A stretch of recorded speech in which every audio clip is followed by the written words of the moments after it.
Ikalabing-tatlong Kabanata. Ang bawat tao'y dapat pasakop sa mga pinuno ng pamahalaan, sapagkat walang pamahalaang hindi mula sa Diyos, at ang Diyos ang nagtatag ng mga pamahalaang umiiral.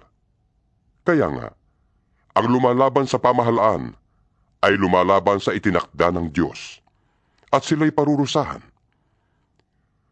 Ang mga pinuno ay hindi dapat katakutan ng taong gumagawa ng mabuti. Ang mga gumagawa lamang ng masama ang dapat matakot.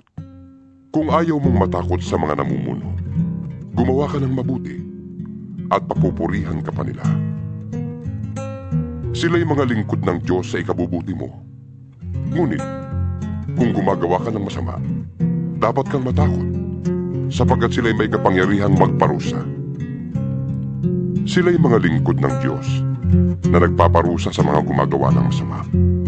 Kaya nga, dapat kayong pasakop sa kanila. Hindi lamang upang hindi kayo maparusahan, kundi dahil sa iyo ng matuwid. Iyan din ang dahilan kung bakit kayo nagbabayad ng buwis. Ang mga pinuno ng pamahalaan ay mga lingkod ng Diyos, at sila ang namamahala sa mga bagay na ito. Ibigay ninyo sa bawat isa ang nararapat sa kanya.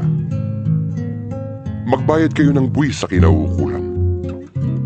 Gumalang sa nararapat igalang, at parangalan ang dapat parangalan.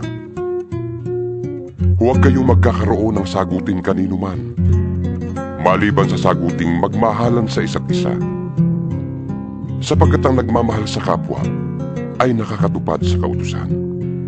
Ang mga utos gaya ng huwag kang mangangalo niya, huwag kang papatay, huwag kang magnanakaw, huwag kang mag-iimbot. at alinmang utos na tulad ng mga ito ay nauuwing lahat sa iisang utos. Mahalin mo ang iyong kapwa, gaya ng iyong sarili. Ang nagmamahal ay hindi gumagawa ng masama kanino man. Kaya't ang pagmamahal ang katuparan ng kautusan. Alam ninyong panahon na upang gumising kayo. Ang pagliligtas sa atin ay higit ng malapit ngayon, kaysa noong tayo'y unang sumampalataya sa Panginoon.